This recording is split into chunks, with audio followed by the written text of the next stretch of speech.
Hey there, hope you're doing really well. And welcome to episode pod 70, in which we're going to look at a comment from Vitamin C on whether you can sleep without any REM sleep or deep sleep. We are going to look from a couple of questions from Bob on how to, if you can kind of power through these hypnic jerks and other like sleep transitional events. And we're going to look at a question from Vince, who was expecting to sleep and then didn't.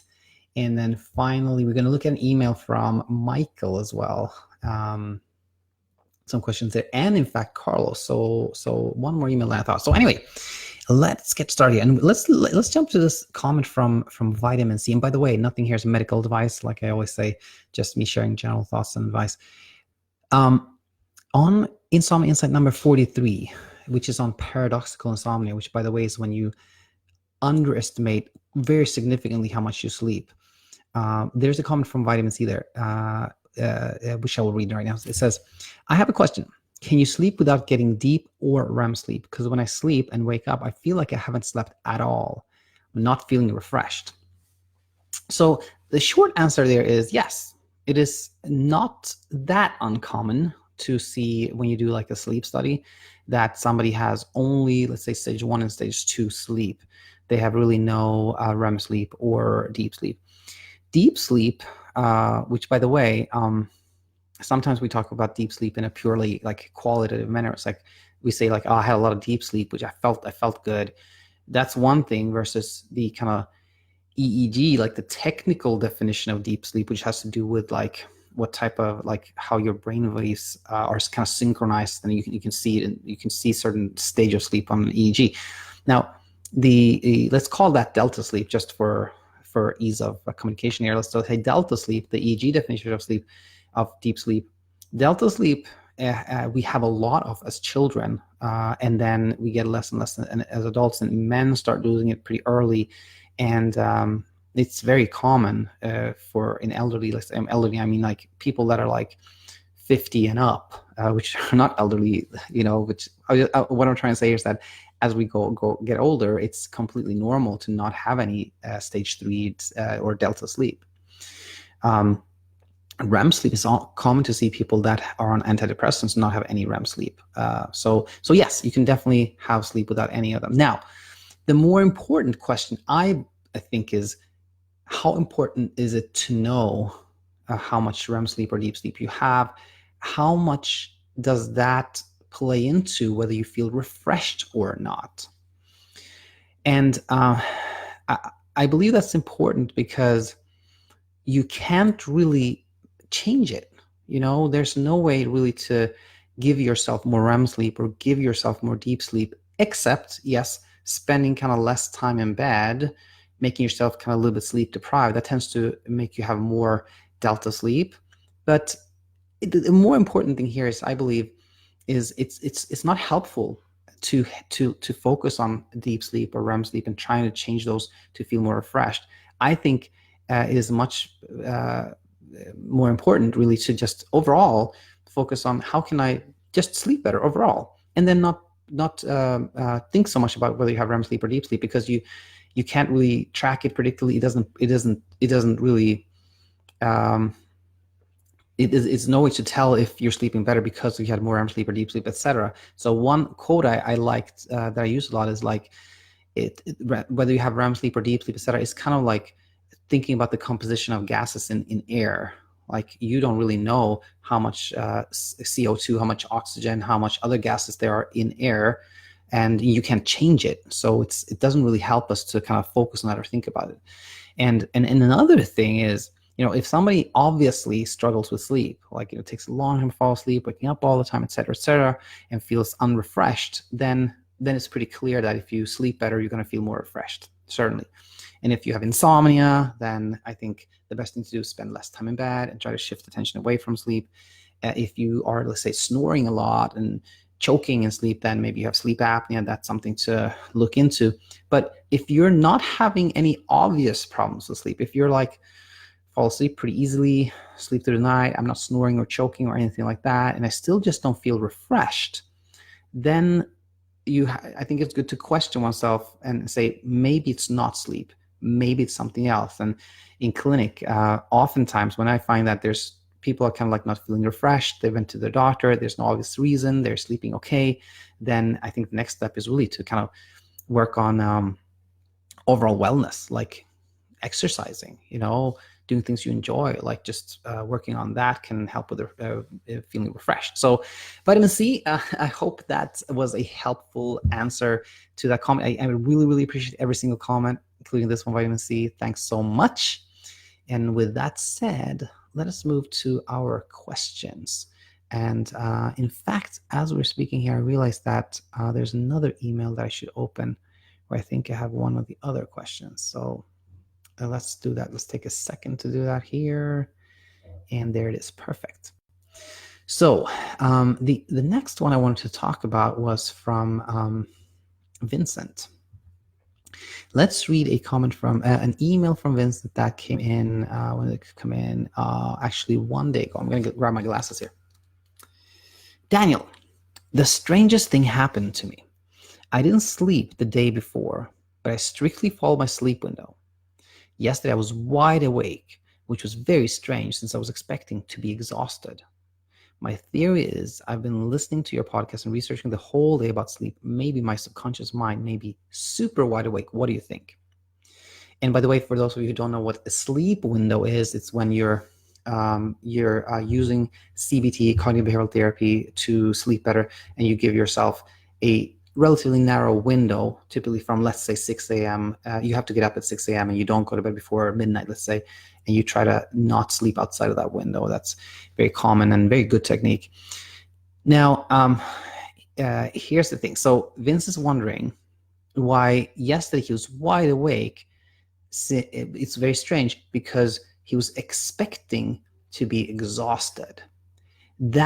Just that line tells us so much. When you're expecting something, that means you're paying attention to it. That means you're a little bit preoccupied. You're thinking about it. And that expectation is a sign of hyperarousal. Hyperarousal is when you're kind of your brain is kind of in turbo mode. It can be very obvious. You can be like racing thoughts. You're anxious. You're worried, or it can be kind of subtle. You may just feel kind of an energy. You may feel like you have more kind of this kind of electricity within yourself. That's kind of hyperarousal. So I think when somebody tells me something this, that I was expecting to be exhausted, but I wasn't, that's a sign of hyperarousal. I think that is a very likely that this was happening with Vince here.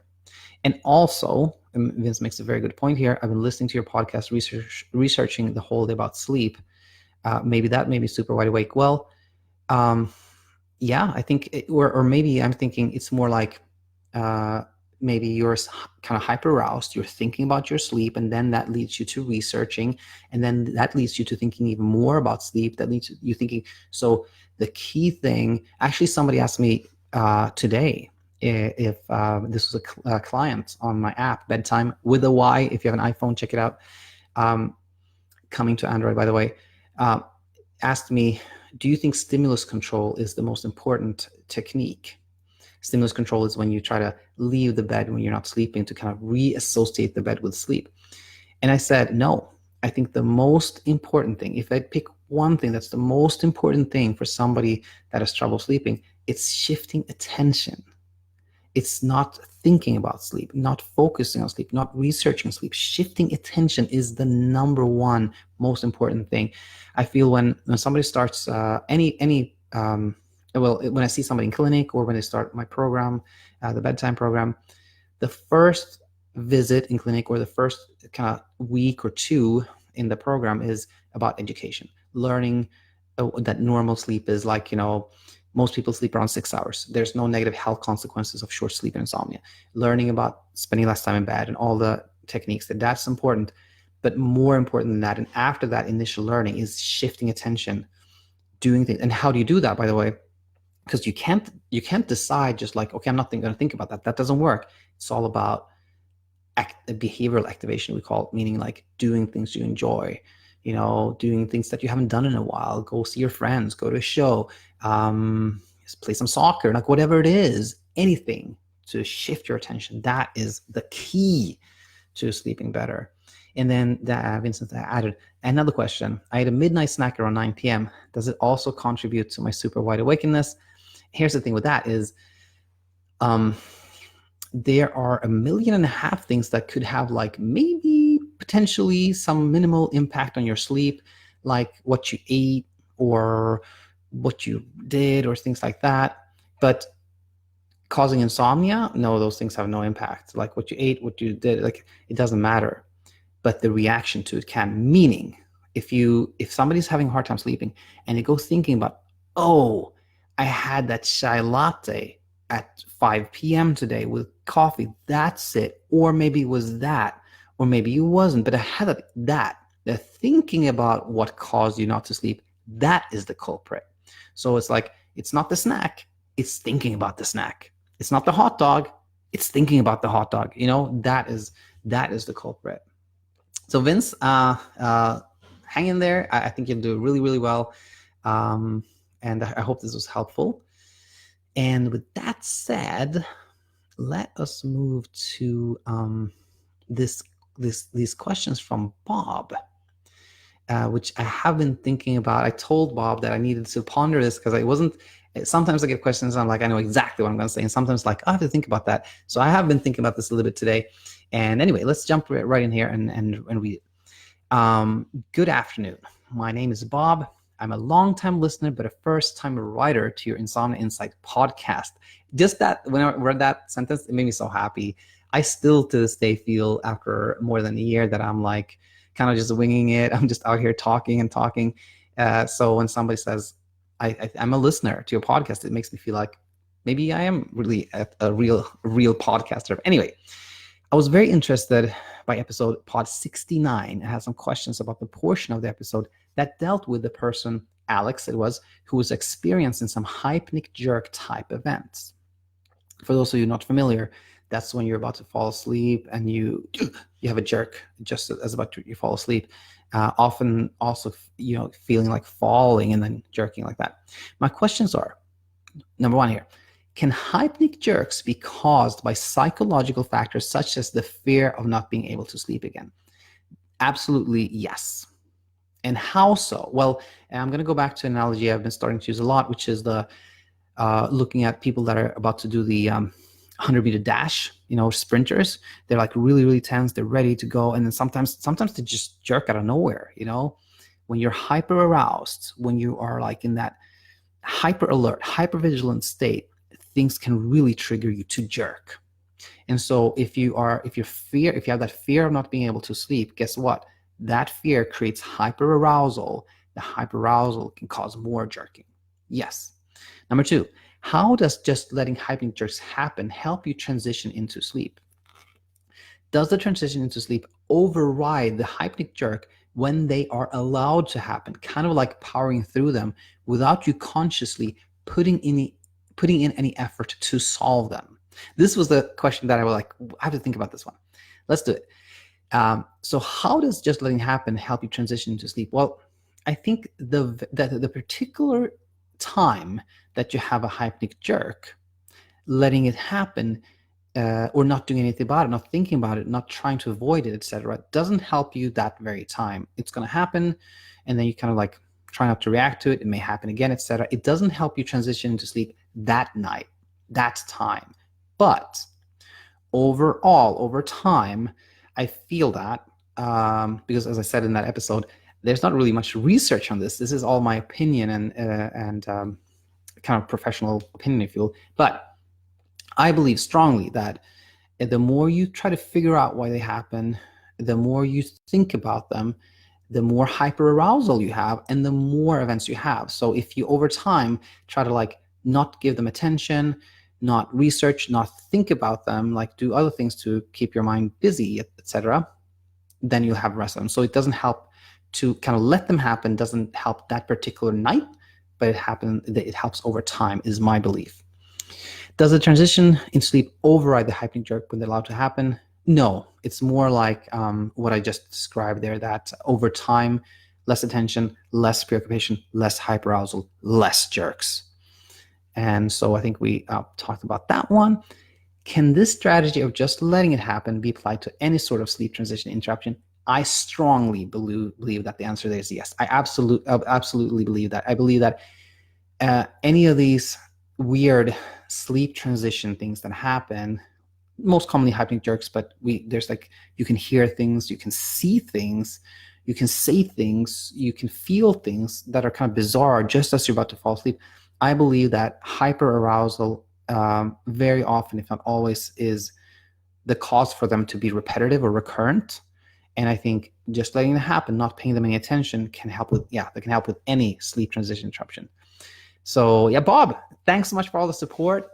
Super excited to hear that, I have a long-time listener, and just gonna sneak this one in there. Try, if you haven't done so, please consider rating the podcast. All right. Now, we have two more things to talk about. No, I'm like, yes, we do. We do. First is Carlos, and then it's Mike. So Carlos emailed me first, actually, I think a while back, but also now more recently. So let's read this. Sorry, I'm a little confused because it feels like there's multiple emails here.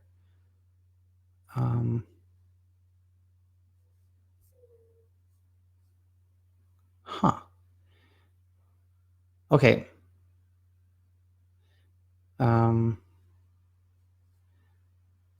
Sorry, I'm so confused. I think I have an email that was actually older, and now I'm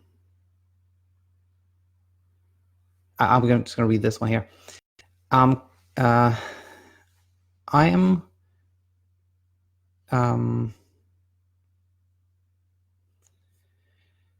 okay. Hi, Daniel. I was away for several weeks, and I'm still under medication for my anxiety. Over the last few weeks, I was able to sleep well. It's probably the aid of the drug prescribed to me. I am again to see my doctor on December 21. I feel better these past days, although there are still times when anxiety kicks in. At times, I still have a hard time sleeping. I regret drinking 4 cups of coffee today. Palpitations, agitation, restlessness would often occur out of nowhere, as if there's an impending doom that will happen. I wanted to stop taking the drug, as I'm a bit uneasy with the use of Alprazolam to calm me down, to make me sleep. I'm just quite unfortunate that I'm living on the other side of the globe and may not be able to seek medical treatment from you. I really want to get better and be able to sleep soundly, and I am looking at your playlist for recommendations, but the videos seem a lot. It might require me several days to finally see all the videos. I want to say a couple of things here. First of all, thanks so much for reaching out, and then here's the thing. Over the last few weeks, I was able to sleep well. I'm very, very happy to hear that you slept well. And then, it was probably the aid of the drug prescribed to me. Here's something really important. Medications cannot make you sleep. They cannot produce sleep. What medications can do is that they can take away some of the anxiety, preoccupation, and worry that we have, and then allow us to sleep. And some people may think, what's the big difference? It is a big difference. If you know that all medications do is kind of remove a little bit of anxiety, but it's your body that sleeps, then you can see how all this time, even if you're taking medication, it was you slept, your body slept, you produced that sleep. That builds your sleep confidence. The medication did not make you sleep. You slept on your own. And that's the really first important step towards transferring confidence from the medication to yourself, to the inside. I think it's always good to be happy. It's always good to play up when one sleeps well. I'm sleeping well, I can sleep, etc. And also to know that sleep is produced by oneself. And then I feel better past days, but sometimes anxiety kicks in, and I regret having 4 cups of coffee today. When we can't sleep, we often go back in our minds and think of why. The process of trying to figure out why one sleeps is virtually never helpful. I say virtually because, yes, sure, maybe sometimes there's an obvious reason why you can't sleep, and maybe you shouldn't do whatever that was. True, but if there's anything but that, if there's any chance that it could be something else, it's generally speaking, I say it's not good to try to figure out why one can't sleep, because the process of thinking about why one couldn't sleep is giving insomnia attention, and insomnia thrives on attention. The more attention, more preoccupation, more worry, the more insomnia.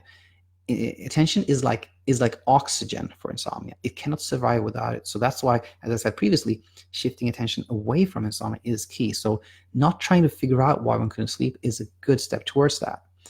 And coffee, if you never drink coffee and then you had a lot of coffee one day and you slept very little, sure, that could have been a culprit. But short of that, coffee, in my opinion, is never the cause for like chronic insomnia. It's not the culprit. It's not. It could be the process of thinking about the coffee, but not the coffee itself. And then anxiety is like I don't know a whole lot about like general anxiety, but I made a recent episode about that you can check out, which is called like I think reducing anxiety by making things more defined. It's like 200 and I want to say 68 or 69. So look out for that one. There's some tips there. And finally here, I wanted to stop taking the drug. I'm uneasy with the use of Alprazolam. And here's the thing.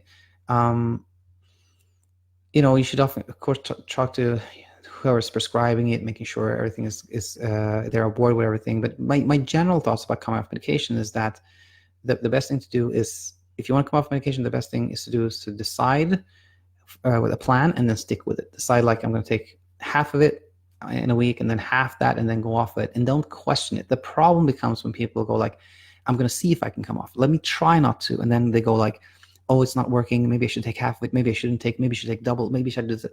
That process of thinking about it is really disruptive to sleep. But the medication itself, coming off medication itself, I don't see as a problem. The medication didn't make you sleep. It's the process of wondering if you can come off, etc., that are really the culprits there. So, and yes, like I can't offer medical treatment, but insomnia-wise, we have Martin Reed, R-E-E-D, who is his website is called insomniacoach.com. He offers more like one-on-one guidance, coaching. And anyone that has an iPhone, I'm available as a coach on my app, Bedtime with a Y. So yeah, Ryan, hang in there. Hope you do better. Let me know how things are going, and any questions, please reach back out. And then finally, we have an email from Michael. Where is it there? From 1 day ago. Michael, or Mike, one of the first people that I interacted with here on the YouTube channel. So it's always nice hearing back from Mike. And by the way, he was one of the first guests in like my podcast, Talking Insomnia episode. I can't remember, but it's one of the early Talking Insomnia episodes if you want to hear a little bit from Michael. So Michael says the following. Just want to give you a quick update. I'm still struggling with insomnia. However, a few weeks ago, I made another commitment to retry cognitive behavioral therapy for insomnia, CBTi, and to be a lot focused on some of the core beliefs. A few weeks ago, I started noticing that when I started having micro sleep light at night before my sleep window, I would quickly wake up with a loud snore. I don't know how long I've been snoring, but it's been a long time. I decided to see someone for sleep apnea. I did a sleep study, and today found out I have moderate sleep apnea. Had stopped breathing around 16 times per hour. I told the doctor that I never wake up out of breath, but he told me sleep apnea comes in different forms, and the fact that I wake up after a loud snore is an indicator. What I found interesting was that he showed me a chart based off the sleep study that could tell what stages of sleep I got to while sleeping. I did the sleep study 2 nights in a row, and I remember that the one night where I slept through most of the sleep window, I felt really good that day. Based on the graph, he told me that night I got a lot of deep sleep. It's great because it shows that the sleep system works, and if conditions are right, I can go get good sleep, even though it was for 4 hours and 25 minutes only. Also, it showed me based on the data that sometimes when I would stop breathing, I was being knocked out of different stages of sleep. I reached out to Martin Reed a few weeks ago. I planned to seek his help, but wanted to ensure I tried everything I could on my own before going to him. Remember, I have trouble putting all the CBTi core values together even for 2 nights in a row. That is my sleep only during my sleep window, getting out of bed. I get up at the end of the sleep window. So what Mike is describing here is that he kind of understands CBT, but he has been trouble like really, kind of committing to doing it. I am on a rigorous weight loss program and kind of hope I can solve the sleep apnea issue naturally. I'm going to use a mouth appliance. It'll be interesting to see if it can help with sleep maintenance.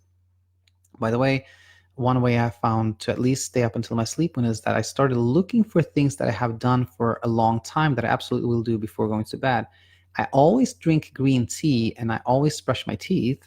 So now I wait until an hour before my sleep window to brush my teeth. I think my brain is so programmed to make sure I do it before bedtime that I rarely do fall asleep without it. So as I'm reading this, I realized there was maybe not a particular question here from Mike, but more kind of an update. And I want to say I'm happy to hear that you're kind of recommitting to CBTi. And sleep apnea, it can definitely sometimes mimic insomnia. Typically, when it comes to sleep apnea, people wake up a lot of times and then fall back asleep quickly too. Whereas insomnia is more like you wake up and then it takes a long time to fall back asleep. When it comes to like sleep stages, I think those are, as I said before, it's very interesting to look at sleep stages, but I feel like it's when somebody has trouble sleeping, it's not helpful to kind of focus on that or try to track it or monitoring because we can't really change it. But you said here, it shows my sleep system works. That is important for everyone out there. Your sleep system works. You cannot lose the ability to sleep. You cannot have a faulty sleep switch or anything like that. And that's such an important belief to have, knowledge to have, that your sleep system works. So that's great. And I think if you know CBTi, you know what you should do, but you haven't kind of really been able to do it. And sometimes it really helps to have a coach. Sometimes it helps to have somebody that holds you accountable, that like week by week checks what you're doing and like that could really help. So Michael, hope you do really, really well. Stay in touch. And with that said, we will conclude here. And I want to thank everyone that has sent me a question or comment. I really, really appreciate it. It is what brings life to this channel, and I learned so much. So on a pure selfish level here, I love these questions because I learned so much. So anyway, hope you have a nice rest of your Thursday, and I'll be back, if not tomorrow, I think tomorrow, but if not, Monday. Bye-bye.